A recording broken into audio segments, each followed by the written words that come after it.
नमस्कार दोस्तों, आप सभी का हमारे भक्ति एंड फन वीडियोस चैनल में स्वागत है। आज मैं आप लोग को फाल्गुन मास का महत्व और उसकी पुरानी कथा सुनाने जा रही हूँ।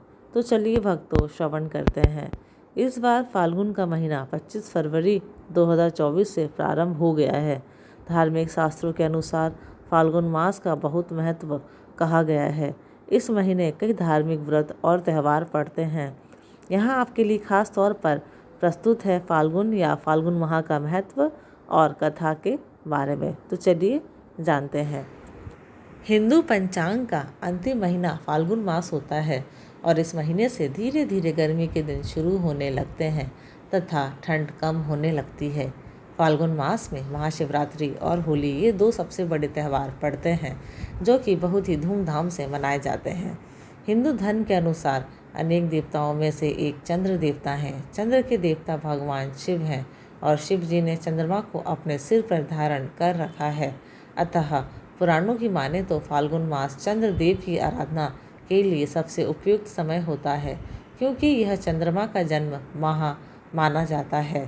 फाल्गुन माह में भगवान श्री कृष्ण की आराधना का भी विशेष महत्व है।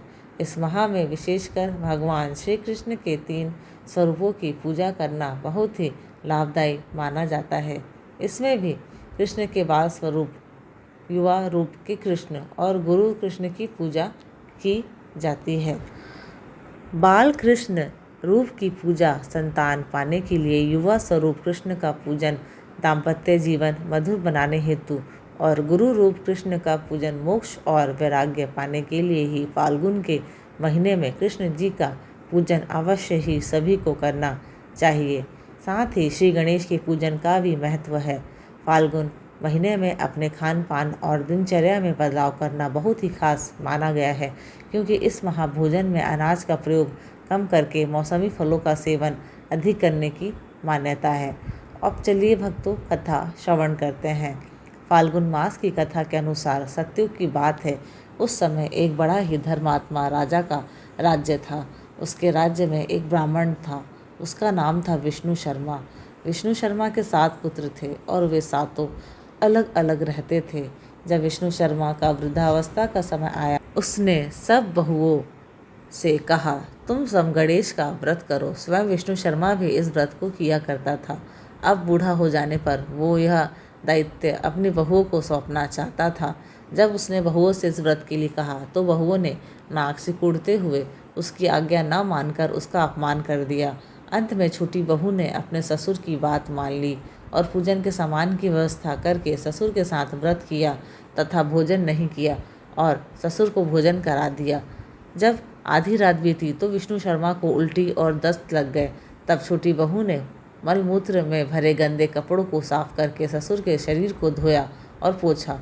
पूरी रात बिना कुछ खाए पिए जागती रही। फिर गणेश जी ने उन दोनों पर अपनी कृपा की। ससुर का स्वास्थ्य ठीक हो गया और छोटी बहू का घर धन्य धान से पूर्ण हो गया। तत्पश्चात अन्य बहुओं को भी इस घटना से प्रेरणा मिली और उन्होंने भी श्री गणेश जी का व्रत किया। अतः फाल्गुन मास में जो भी व्यक्ति सच्चे मन से गणेश जी का व्रत करता है, भगवान गणेश उसकी सभी मनोकामनाएं पूरी करते हैं। धन्यवाद।